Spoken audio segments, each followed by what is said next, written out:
Partiu, vem com o tio Lucas. Vamos falar um pouquinho sobre refração da luz. O que é esse fenômeno? Quais são suas consequências?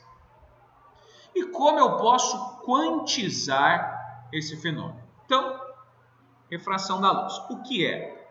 Refração da luz é o fenômeno onde a luz muda de meio. Beleza. Por exemplo, quando a luz está no vácuo, ela vem lá do Sol, no espaço, e entra no planeta Terra, ela está mudando de meio. Ela está vindo do vácuo indo para o ar. Então nós temos o fenômeno da refração. O mesmo pode ser dito, por exemplo, quando eu tenho um singelo copo de água. Olha só, um copo de água.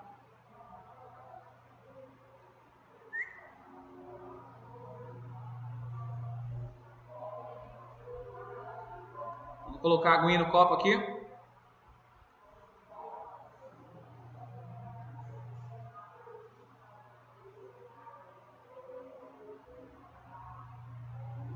Tá? E eu estou vendo a luz proveniente aí da caneta ou do lápis que está imerso nesse copo, e a sensação visual que eu tenho é de uma descontinuidade desse lápis. Aí a gente pensa, meu Deus, será que realmente esse lápis está quebrado? Ou isso é uma simples ilusão de óptica? Na realidade, isso é uma das consequências que podem ocorrer quando a luz muda de meio, galera. O que está acontecendo? A luz está vindo da água, que é onde está o lápis, e passando para o ar. E quando a luz muda de meio, necessariamente a velocidade da luz se altera. Então, a consequência da luz ao mudar de meio é uma variação da velocidade.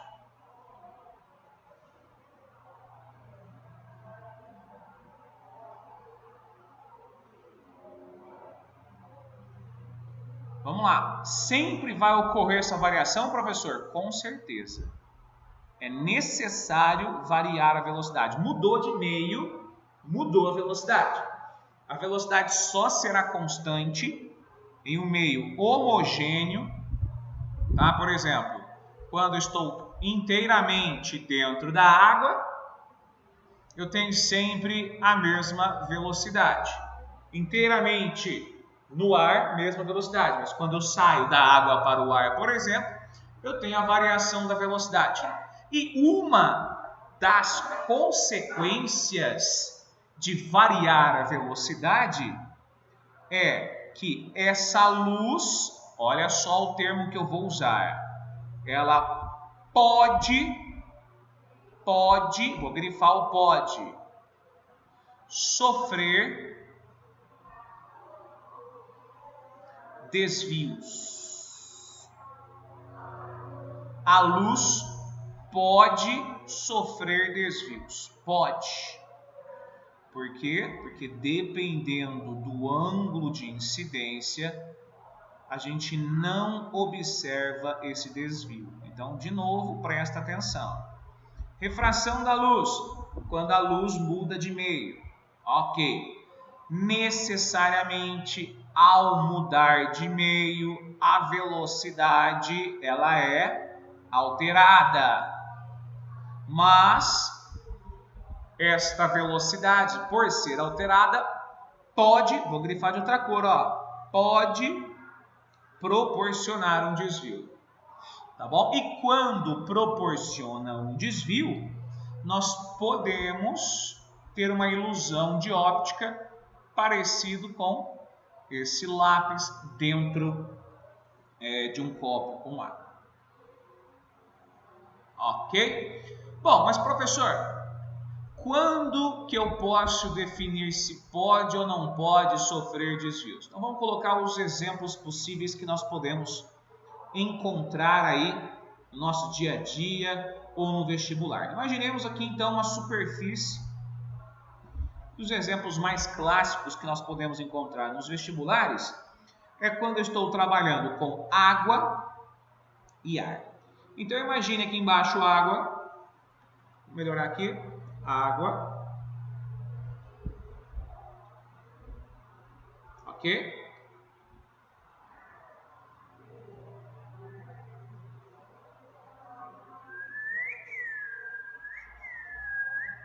E ali em cima o ar. Por exemplo, como se fosse um copo de água, ou como se fosse um pedaço de uma piscina. 2 meios. Meio ar e meio água.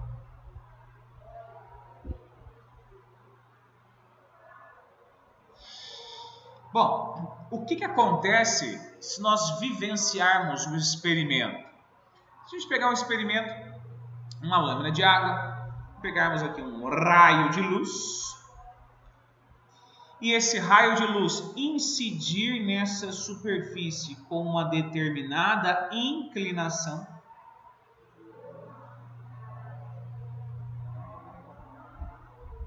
nós vamos observar que o raio de luz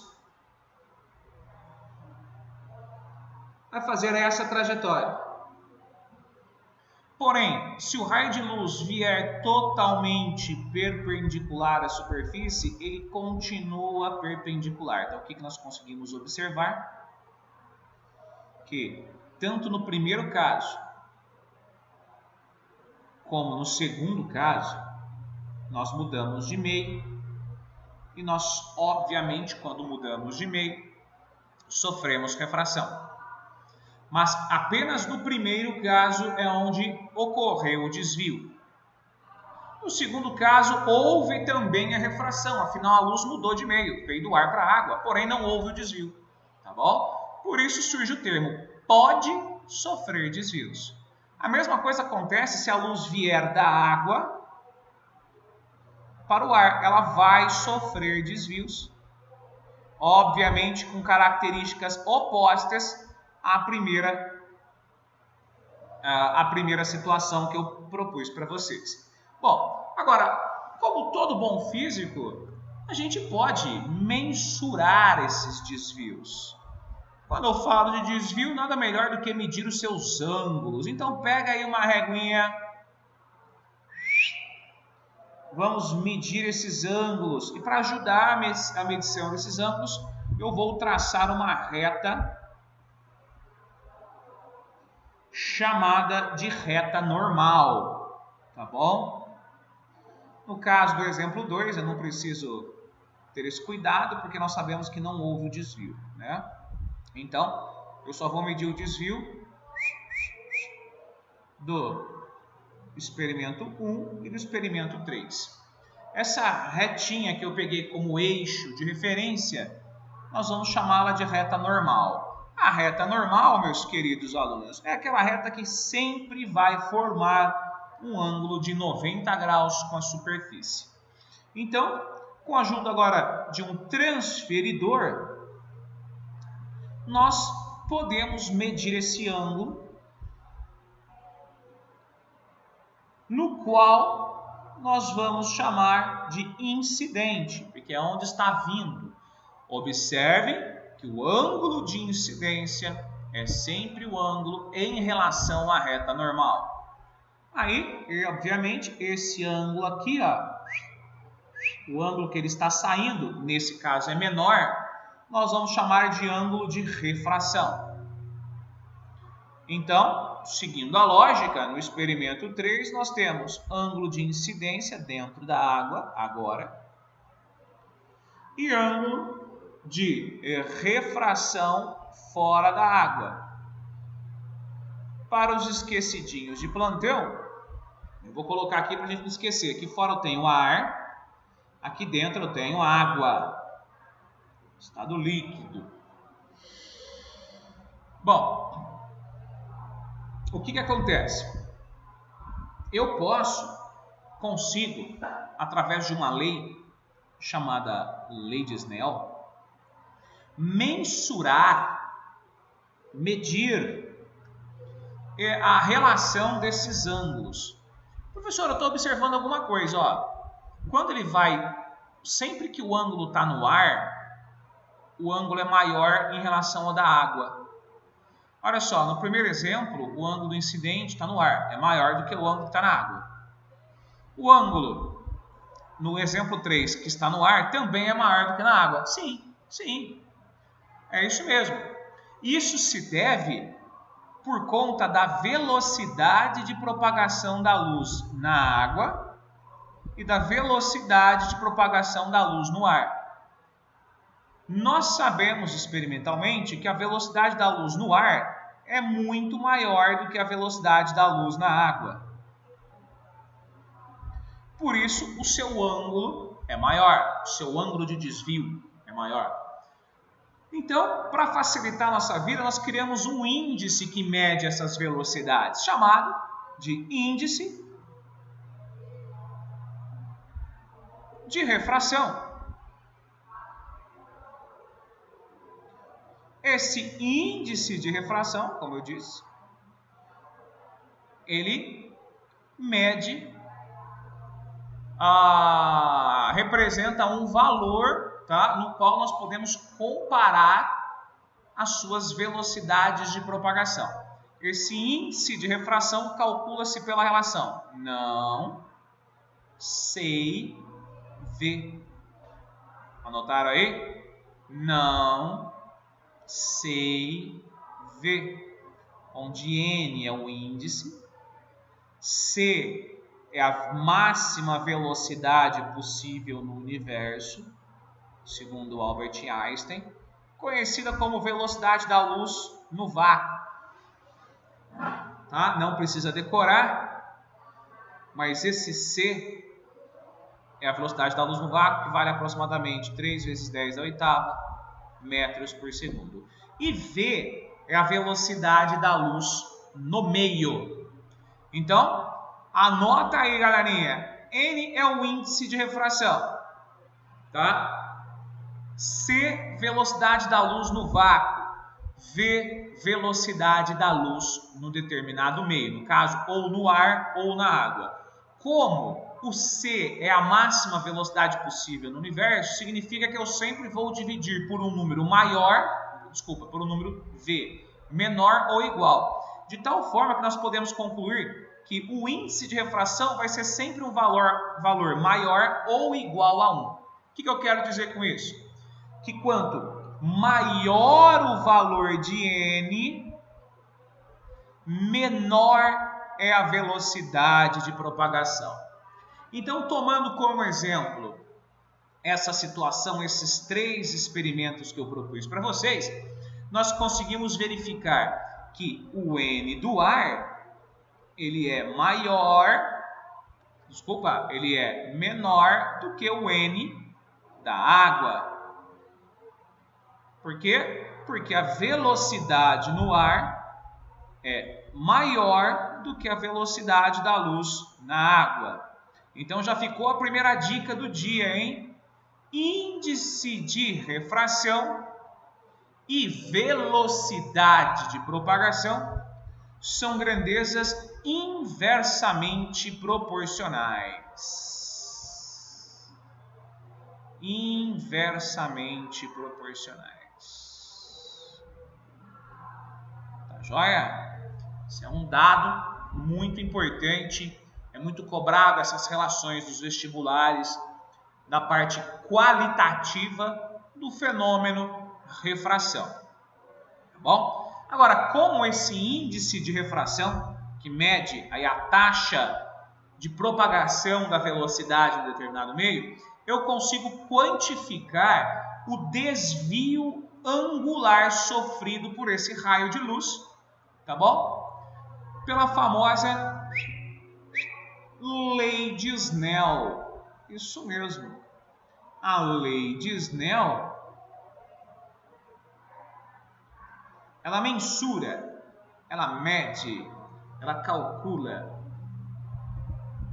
a relação entre o ângulo de incidência e o ângulo de refração entre dois meios com índices de refração diferentes. Ela afirma que N1, ou melhor, NI vezes seno de I, onde I é o incidente, que no primeiro caso vai ser o ar, e no segundo caso vai ser a água. Veja que no primeiro caso a luz está vindo, incidindo primeiramente no ar. No terceiro caso, a luz está incidindo primeiramente na água. É igual a NR vezes seno de θr, ou seno de R, que no primeiro exemplo o meio refrator é a água, e no terceiro exemplo o meio refrator seria o ar.